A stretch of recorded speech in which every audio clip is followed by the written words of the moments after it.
Hello garden friends, and welcome to my channel, DK's Garden Oasis. I am Debbie, gardening in Zone 5B, inspiring you to bloom, grow, and conserve in your garden. In today's video, I will show you the area that I planted my ranunculus and my anemones this weekend.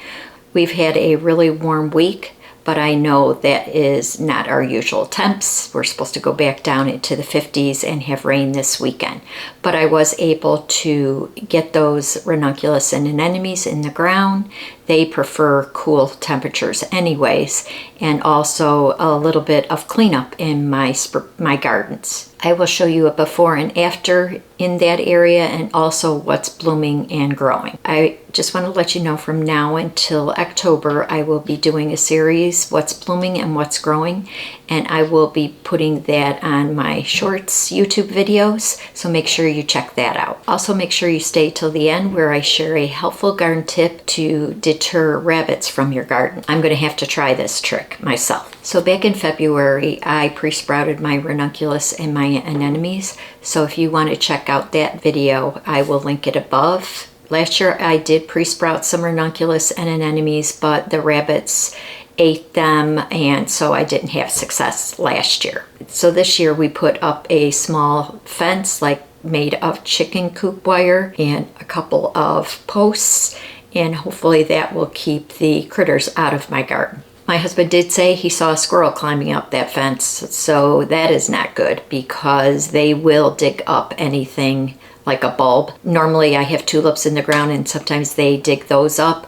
So I thought I was going to do them in my raised beds this year. I did do 2 raised beds along the side of my garage last fall, and I planted all tulip bulbs, and then I did put a cover over it to deter the squirrels. But once March came I did uncover that and the garlic, and I noticed, number one, the garlic, it was all soggy, so I did purchase some more garlic one more time. This will be the last time I try it in my raised beds. I'm also going to be putting some in my garden that's in the ground and see which one I can get some garlic out of. And if both of those don't survive, I guess I'm going to just buy that at the store instead. So every once in a while I did, when I looked outside to check my winter sowing, I did happen to look at the raised beds and I saw a lot of holes in those raised beds, and I'm sure it was the tulip bulbs that they were gnawing on. So it looks like I won't be getting any tulips in those beds, but they are coming up in my garden, although they are a little bit on the short side. I'm going to try next year doing hydroponic tulips, so make sure you stay tuned in the fall/winter when I try that instead. So far the critters don't like daffodils, so I will just be putting more daffodils in instead of the tulips. So like my daughter says, if you're going to be Snow White and invite all these critters to the yard, you can't pick and choose which critters that you can let in or not. It's a never-ending battle between critters and pests, but I do not use any kind of weed control or pesticides. I rely on the beneficial insects to take care of the aphids, and I do have a lot of beneficials that do visit my garden, like lacewings and ladybugs, and although I don't like the wasps because they do eat my caterpillars, they do eat some of the unwanted pests as well. So I did purchase this camera that takes pictures of birds, that it sends it via wireless, and look, I'm going to post that picture of what made it up to my bird feeder. Now I had it away from all other feeders, but I'm sure it flew through the air and jumped on this. I haven't seen it do it myself, but this particular camera informs me when there's a bird on my feeder and shows me the picture, and I happen to see this one. I just can't keep up with these squirrels. I really enjoy this bird feeder. It was one of those things that you buy ahead of time, and I'm trying to think if it's called crowdsource or something like that, where they have a prototype, but they are trying to raise money.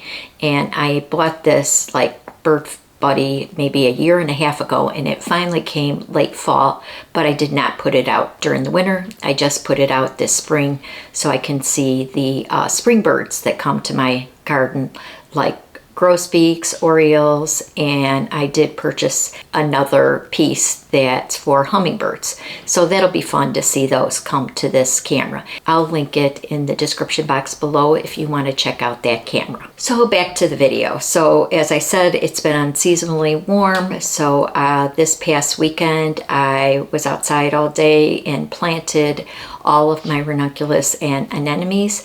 They look a little sad right now as it is a little bit warm and I don't have shade cloth for them, but the weather is going to change in a couple days. We're going to get some rain and cooler temps, so I'm sure they will bounce back. And here's that video of where I planted those corms.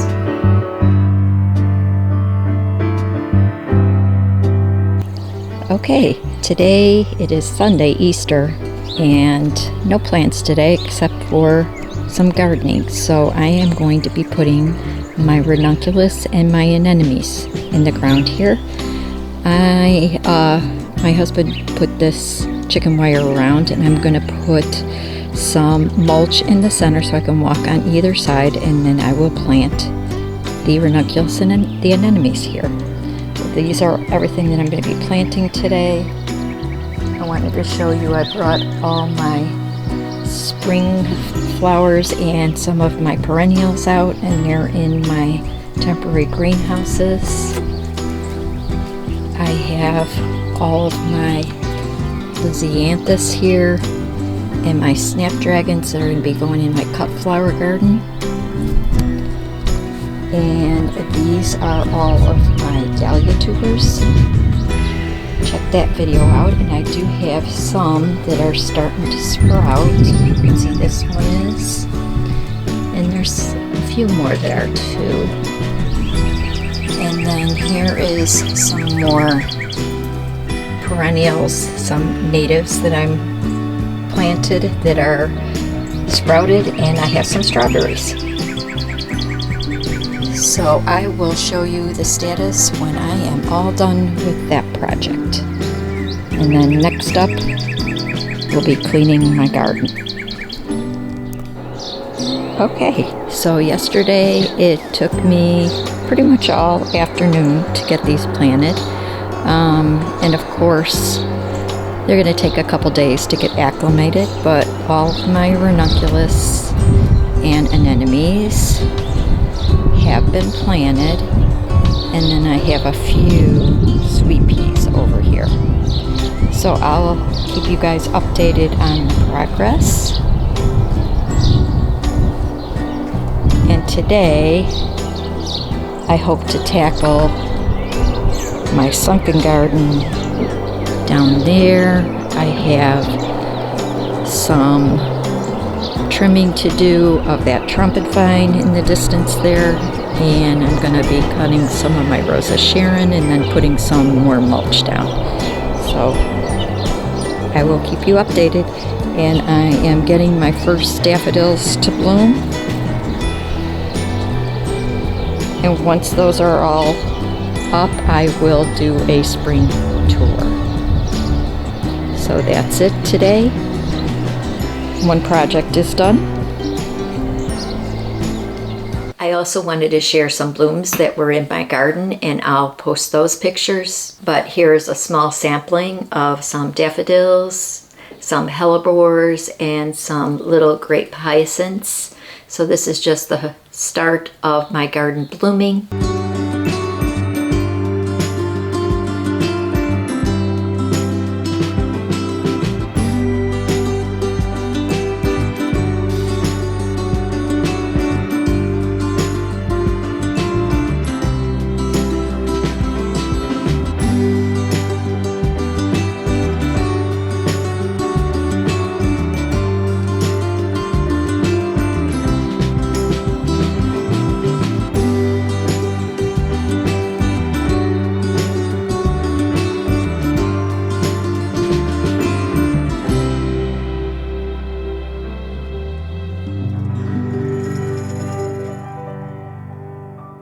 I also did some spring cleanup in my sunken garden. I did some pruning of some perennials and also put down some mulch.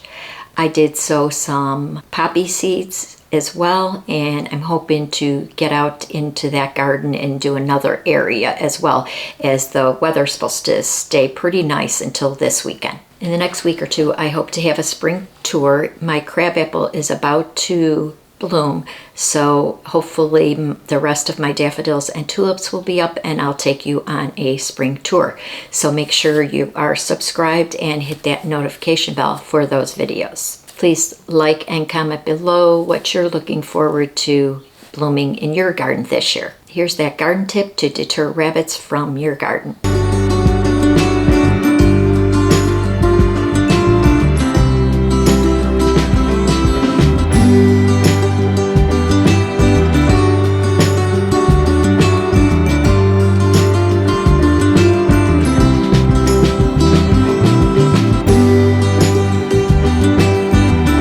Thanks for watching and happy gardening. Bye-bye.